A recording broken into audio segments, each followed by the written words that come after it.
ಕೊನೆಯದಾಗಿ ನಮ್ಮ ವಿಶ್ವ ಗುರುವರ ಸ್ನೇಹಿತರು ಡೊನಾಲ್ಡ್ ಟ್ರಂಪ್ ಅವರು ನಮ್ಮ ದೇಶವನ್ನು ನರಕ ಕೂಪದ ದೇಶ ಅಂತ ಹೇಳಿದ್ದಾರೆ. ಅವರು ಡೈರೆಕ್ಟಾಗಿ ಹೇಳಿರುವಂಥದ್ದಲ್ಲ. ಅಲ್ಲಿನ ಅಮೆರಿಕದೊಬ್ಬ ರೇಡಿಯೋ ಜಾಕಿ ಮೈಕೇಲ್ ಸಾವೇಜ್ ಅನ್ನೋರು 2 ಪುಟದ ಒಂದು ಪತ್ರವನ್ನು ಅವರ ಫೇಸ್ಬುಕ್ಕಲ್ಲಿ ಅವರು ಅಪ್ಲೋಡ್ ಮಾಡಿದ್ದಾರೆ. ಅದರಲ್ಲಿ ಅವರೇನು ಹೇಳ್ತಾರೆ ಅಂದರೆ, ಇಂಡಿಯನ್ಸ್ ಮಕ್ಕಳನ್ನ ಎತ್ತು ಸಿಟಿಜನ್ಶಿಪ್ ತಗೊಳ್ಳುವಂಥದ್ದಕ್ಕೆ ನಮ್ಮ ದೇಶಕ್ಕೆ ಬರ್ತಾರೆ. ನರಕ ಕೂಪದಿಂದ ಬಂದಿರುವಂಥ ಜನಗಳು ಇವರೆಲ್ಲ ಇಂಡಿಯನ್ಸು ಅಂತ. ಇದ್ರ ವಿರುದ್ಧ ಒಬ್ಬ prime minister, responsible prime minister ಆಗಿ ಒಂದು ಆಕ್ಷೇಪಣೆಯನ್ನು ಅಬ್ಜೆಕ್ಷನ್ಸ್ ಮಾಡುವಂಥ ಕೆಲಸವನ್ನು ಮಾಡಲಿಲ್ಲ. ಯಾಕೆ? ಜನಗಳು ಮಾತಾಡ್ತಾ ಇರುವಂಥದ್ದು ನರೇಂದ್ರ ಮೋದಿಯವರು ಸಂಪೂರ್ಣವಾಗಿ ಟ್ರಂಪ್ನ ಕಂಟ್ರೋಲಲ್ಲಿ ಅವರೇ ಅಂತ. ಎಪ್ಸ್ಟೀನ್ ಫೈಲಲ್ಲಿ ಇವ್ರದ್ದು ಸಿಗಾಕೊಂಬಿಟ್ಟೈತೆ. ಅದರಿಂದ ಅವ್ರು ಏನು ಮಾತಾಡಿದ್ರು ಎಲ್ಲೂ ರಿಯಾಕ್ಟ್ ಮಾಡುವಂಥ ಕೆಲಸವನ್ನು ಮಾಡ್ತಾ ಇಲ್ಲ ಅಂತ. BJPಯವ್ರದ್ದು ಏನಿದ್ರು ಆಪರೇಷನ್ ಕಮಲದ ಮೂಲಕ ಮುಂದಿನ ದಿನಗಳಲ್ಲಿ ಬೇರೆ ಪಕ್ಷದ MLA MP ಗಳನ್ನು ಆಪರೇಷನ್ ಮಾಡುವಂಥ ಕೆಲಸ. ಮೊನ್ನೆ ದಿವಸ ಆಮ್ ಆದ್ಮಿ ಪಾರ್ಟಿಯವರ 7 ಜನ MP ಗಳನ್ನು ಆಪರೇಷನ್ ಮಾಡಿ ಅವರು ಒಳಗಡೆ ಹೈಜಾಕ್ ಮಾಡಿ ಒಳಗಡೆ ಕರ್ಕೊಂಡಿದ್ದಾರೆ. ಇದೇ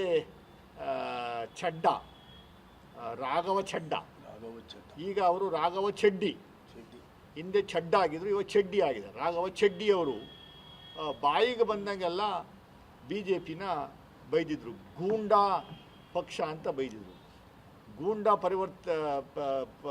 ಒಂದು ವ್ಯವಸ್ಥೆ ಇಟ್ಕೊಂಡಿರುವಂಥ ಒಂದು ಪಕ್ಷ ಅದು ಅಂತ ಬೈದಿದ್ದವ್ರನ್ನ BJP ಕರ್ಕೊಂಡ ತಕ್ಷಣ ನಿರ್ಮಲಾ ಸೀತಾರಾಮನ್ ಅವರು ಹೇಳ್ತಾರೆ ಒಂದು ಇಂಟರ್ವ್ಯೂನಲ್ಲಿ, ಎಂಥೋ ಕೆಲಸ ಮಾಡಿದ್ರು, ಕೊಲೆ ಮಾಡಿದ್ರು ಸರಿನೇ, ಅವರು ನಮ್ಮ ಪಕ್ಷಕ್ಕೆ ಬಂದಮೇಲೆ ಆಟೋಮೆಟಿಕಲಿ ವಾಷಿಂಗ್ ಮೆಷಿನಲ್ಲಿ ನಾವು ವಾಶ್ ಮಾಡಿ ಕ್ಲೀನಾಗಿ ಒಣಗಾಕೊಂಡು ನಾವು ಅದನ್ನು ಹಾಕ್ಕೋತೀವಿ ಅಂತ ಹೇಳವ್ರೆ.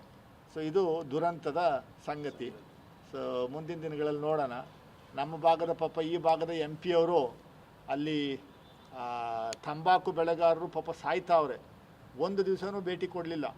ಒಂದು ದಿವಸನೂ ಅವ್ರ ರೇಟ್ ಬಗ್ಗೆ ಹೋಗಿ ಕೇಂದ್ರದಲ್ಲಿ ಮಾತಾಡುವಂಥ ಕೆಲಸ, ಯಾವುದೋ ಒಂದು ಮೀಟಿಂಗಲ್ಲಿ ಫೋಟೋ ಹೊಡೆಸ್ಕೊಂಡಿರೋದು ತಗೊಂಬಂದು ಹಾಕ್ಸ್ಕೊಳ್ಳೋದು ಬಿಟ್ಟರೆ ಏನೂ ಮಾಡಲಿಲ್ಲ. ಯಾವುದೋ ನೆನ್ನೆ KR ಹಾಸ್ಪಿಟ್ಲಿಗೆ ವಿಸಿಟ್ ಮಾಡಿದ್ದಾರೆ. ಮಾಡಲಿ, ಅವರು MP ನಿರಂತರವಾಗಿ ಮಾಡಬೇಕು. KR ಹಾಸ್ಪಿಟ್ಲಿಗೆ ವಿಸಿಟ್ ಮಾಡಿ ಇಡೀ ಎಂಟೈರ್ KR ಹಾಸ್ಪಿಟ್ಲನ್ನ ನಾಳೆನೇ ಎಲ್ಲ ಪೂರ್ತಿ ರಿಫ್ಯಾಂಪ್ ಮಾಡಿಬಿಟ್ಟು ದೊಡ್ಡ ಹೈಟೆಕ್ ಆಸ್ಪತ್ರೆ ಮಾಡಿಬಿಡ್ತೀವಿ ಅನ್ನೋ ರೀತಿಯಲ್ಲಿ ಮಾತಾಡಿರುವಂಥದ್ದು ಎಷ್ಟು ಮಟ್ಟಿಗೆ ಸರಿ? 75 ಕೋಟಿ ಕೊಟ್ಟು ರಿಪೇರಿ ನಡೀತಾ ಇದೆ. 75 ಕೋಟಿ ಮಾನ್ಯ ಮುಖ್ಯಮಂತ್ರಿಗಳು ಕೊಟ್ಟಿರುವಂಥದ್ದು ಕೆಲಸ ನಡೀತಾ ಇದೆ. 75 ಕೋಟಿ, 7.5 ರೂಪಾಯಿ ಕೊಟ್ಟಿಲ್ಲ ಇವರು ಕೇಂದ್ರದವರು. ಹೋಗಿ ಫೋಟೋಗೋಸ್ಕರ ಹೋಗುವಂಥದ್ದು. ತಗೋ ಅಲ್ಲಿ ಯಾರೋ ಕುಡಿಯೋ ನೀರು ಬಿಸಿನೀರಿಲ್ಲ ಅಂದ್ರಂತೆ ಒಂದು ಕೆಲ್ಟೆಕ್ಕು 150 ರೂಪಾಯಿ ಒಂದು ಕೆಲ್ಟೆಕ್ 10 ನಿಮಿಷ ತಂದು ಕೊಟ್ಬಿಟ್ರಂತೆ. 10 ನಿಮಿಷದಲ್ಲಿ, ಅದು ಪೇಪರ್ಲ್ಲಿ ಅರ್ಧ ಪೇಜ್ ಬರೆದವ್ರು. 10 ನಿಮಿಷದಲ್ಲಿ ಸಂಸದರು ಹೇಳಿದ್ದಕ್ಕೆ ಬಿಸಿನೀರಿನ ವ್ಯವಸ್ಥೆ ಏನು ಅಂತ ನಾನು ಒಳಗಡೆ ಹೋಗಿ ಅವ್ರನ್ನ ಫೋನ್ ಮಾಡಿ ಕೇಳಿದೆ. ಸಾರ್ 4 ಕೆಲ್ಟೆಕ್ ತಗೊಟ್ಟವ್ರೆ, 1,700 ರೂಪಾಯಿ ಆಗಿದೆ ಅಷ್ಟೇ ಸರ್. ಅದಕ್ಕೆ ಅರ್ಧ ಪೇಜು ಪ್ರಚಾರ. ದಯಮಾಡಿ ಆ ಏರ್ಪೋರ್ಟ್ಗೆ 350 ಕೋಟಿ ಕೊಟ್ಟವಲ್ಲ ಸ್ವಾಮಿ, CM ಕೊಟ್ಟು 350 ಕೋಟಿ ಕೊಟ್ಟಾಯಿತು.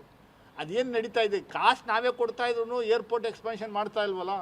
ಅದು ಯಾರ ಕಂಟ್ರೋಲಲ್ಲಿ ಬರುತ್ತೆ? ನಿಮ್ಮ ಕಂಟ್ರೋಲಲ್ಲಿ ತಾನೆ. ಅದು ಮಾಡಿ. ಮೈಸೂರು ಕುಶಾಲನಗರ ಇದೇನಾಯಿತು, ರೈಲ್ವೆ ಲೈನ್ ಏನಾಯಿತು, ಅದಕ್ಕೆ ಪೂರ್ತಿ ಅಳ್ಳಾಡಿಸ್ಬಿಟ್ಟು V ಸೋಮಣ್ಣನವ್ರ 2023ರಲ್ಲಿ ವರುಣಾ ಕಾನ್ಸ್ಟಿಟ್ಯೂನ್ಸಿಲಿ ನಿಂತಿದ್ರು, ಚಾಮರಾಜನಗರ ಕಾನ್ಸ್ಟಿಟ್ಯೂನ್ಸಿಲಿ ನಿಂತಿದ್ರು. ಸೋತ ಮೇಲೆ ಒಂದೇ ಒಂದು ದಿವಸ ವರುಣಾ ಕಾನ್ಸ್ಟಿಟ್ಯೂನ್ಸಿಗೆ ಭೇಟಿ ಕೊಟ್ಟವರ? ಒಂದೇ ಒಂದು ದಿವಸ ಚಾಮರಾಜನಗರ ಕಾನ್ಸ್ಟಿಟ್ಯೂನ್ಸಿಗೆ ಭೇಟಿ ಕೊಟ್ಟಿದ್ದಾರ? ಸೋಮಣ್ಣವರೇ ದಯಮಾಡಿ ಹೇಳಿ. ನೀವು ಬಂದ ಮೇಲೆ ಮಂತ್ರಿಗಳಾದಮೇಲೆ ಮೈಸೂರಲ್ಲಿ ಬಂದು 7 ಸಭೆಗಳನ್ನು ಮಾಡಿದ್ದೀರಿ. 7 ಸಭೆ ನಾನು ಲೆಕ್ಕ ಹಾಕಿದ್ದೀನಿ ಯಾವ್ಯಾವ ಡೇಟು ಅಂತ. 7 ಸಭೆಗಳಲ್ಲೂ ಸಿದ್ದರಾಮಯ್ಯನವ್ರನ್ನ ಬೈದ್ಬಿಟ್ಟು ಹೋಗಿರೋದೆ. ಯಾವುದಾದ್ರು ಒಂದೇ ಒಂದು ರೂಪಾಯಿದು ಕಾಮಗಾರಿ ಕೆಲಸವನ್ನು ಮೈಸೂರಿಗೆ ರೈಲ್ವೆ ಯೋಜನೆ ತಂದಿರುವಂಥದ್ದು, ಕೊಟ್ಟಿರುವಂಥದ್ದು ಇದ್ದರೆ ದಯಮಾಡಿ ಹೇಳಿ. ಎಕ್ಸೆಪ್ಟ್ ಮೊನ್ನೆ ದಿವಸ ಅಶೋಕಪುರಂ ರೈಲ್ವೆ ಸ್ಟೇಷನ್ ಹೆಸರನ್ನ ಚೇಂಜ್ ಮಾಡುವಂಥದ್ದಕ್ಕೆ ಹಳೆ MP ಒಂದು ಪತ್ರ ಕೊಟ್ಟಿದ್ದು ನೋಡಿದೆ ನೋಡಪ್ಪ, ಅಮೃತ್ ರೈಲ್ವೆ ಸ್ಟೇಷನ್ ಅಂತ ಮಾಡಿ ಅಂತ ಅವ್ರು ಕೊಟ್ಟವ್ರೆ. ರೈಲ್ವೆ ಸ್ಟೇಷನ್ ಹೆಸರು ಚೇಂಜ್ ಮಾಡುವಂಥದ್ದು, ರೈಲ್ವೆ ಸ್ಟೇಷನ್ನ ಹೊಸ್ದಾಗಿ ನಿರ್ಮಾಣ ಮಾಡುವಂಥ ವ್ಯವಸ್ಥೆ ಅಲ್ಲ. ಇಷ್ಟು ಬಿಟ್ಟರೆ ಏನೂ ಕೇಳಬೇಡಿ. ನೀವು ಬಂದು ಸಿದ್ದರಾಮಯ್ಯನವ್ರನ್ನ ಬೈಯೋದೇ ಒಂದು single point agenda B J ಪಿಯವ್ರದ್ದು. ಗ್ಯಾಸ್ಗೋಸ್ಕರ ಜನಗಳು ತತ್ತರಿಸ್ತವ್ರೆ ಆಟೋದವರು ಬೆಂಗಳೂರು ಮೈಸೂರಲ್ಲಿ. ಯಾರು ಒಬ್ಬ ಎಂ ಪಿ ಮಾತಾಡಿದರೆ ಅದ್ಯಾವ ತೇಜಸ್ವಿ ಸೂರ್ಯ ಅಂತೆ, ಭಯವೋ ಏನು ದೊಡ್ಡ ಮೇಧಾವಿ ಪಾಪ, ಯಾರೋ ಎಕ್ಸಾಮಿನೇಷನ್ ಟೈಮಲ್ಲಿ ಜನವಾರ ಕಿತ್ತಾಕ್ಸ್ಬಿಟ್ರು ಅಂತ ದೊಡ್ಡ ಗಲಾಟೆ ಮಾಡೋಕೆ ಹೊರಟೋಗಿದ್ರು. ಇರಲಿ, ತಪ್ಪು ಮಾಡಿರೋದು ಆ ಶಿಕ್ಷೆ ಮಾಡುವಂಥ ಕೆಲಸ ಆಗುತ್ತೆ. ಆ ಗ್ಯಾಸ್ನವರು ದಿನನಿತ್ಯ 3 ದಿವಸ ರಾತ್ರಿ ಹೊತ್ತು ಕಾಯ್ದು 2 kg ಗ್ಯಾಸ್ ತಗೊಳ್ಳೋಕ್ಕೆ ಆಟೋ ಡ್ರೈವರ್ ಕಾಯ್ತಾರೆ. ಒಂದು ದಿವಸ ಒಬ್ಬರಾದ್ರೂ ಹೋಗಿ ಅವ್ರನ್ನ ಮಾತಾಡ್ಸಿದಾರ? ಅಲ್ಲಾರೋ ಒಬ್ಬ ಹುಬ್ಳಿನಲ್ಲೊಬ್ಬ ಮಂತ್ರಿ, ಅವರು ಅಷ್ಟೇ, ಅಲ್ಲೂ ಸಾಕಷ್ಟು ಸಮಸ್ಯೆಗಳಿದ್ದಾವೆ. ಸಿದ್ದರಾಮಯ್ಯನವ್ರನ್ನ ಬೈಯೋದು ಹೋಗೋದು, ಸಿದ್ದರಾಮಯ್ಯನವ್ರು ಬೈಯೋಕ್ಕೆ ಅಂತ 4 ಪ್ರೆಸ್ ಮೀಟ್ ಮಾಡ್ತಾರೆ. ಇದು ದೊಡ್ಡ ದುರಂತದ ಸಂಗತಿ.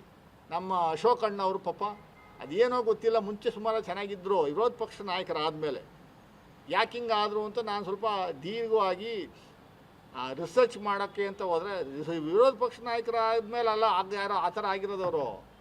ಆ ಮುನಿರತ್ನ ಏಡ್ಸ್ ಇಂಜೆಕ್ಷನ್ ಕೊಟ್ಟ ಮೇಲೆ ತುಟಿಯೆಲ್ಲ ಬೆಳಗಾಗೋಯ್ತಲ್ಲ, ಅದಾದಮೇಲೆ ಯಾಕೋ ಪಾಪ ತಲೆಕೆಟ್ಟೋಗಿ ದಿನ ಬೆಳಗ್ಗೆ ಇದ್ದರೆ ಬರೀ ಬೈಯೋದೆ. ಸಿದ್ದರಾಮಯ್ಯನವರು ಕಾಂಗ್ರೆಸ್ನವರು ಬೈಯೋದು ಬಿಟ್ಟು ಬೇರೆ ಏನೂ ಕೇಳಬೇಡಿ. ಇದು ದುರಂತದ ಸಂಗತಿ. Thank you sir. Thank you ಅಪ್ಪ.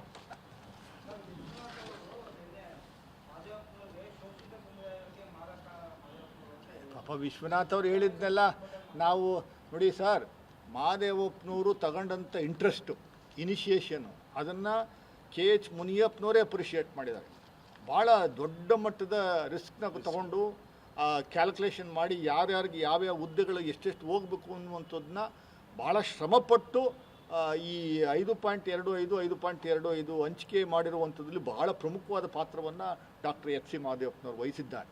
ನಾನು ನೇರವಾಗಿ ಹೇಳ್ತಾ ಇದ್ದೀನಿ, ನಾನು ಖುದ್ದಾಗಿ ನೋಡಿದ್ದೀನಿ. ಅವರು he has taken so much of interest and so much of pain.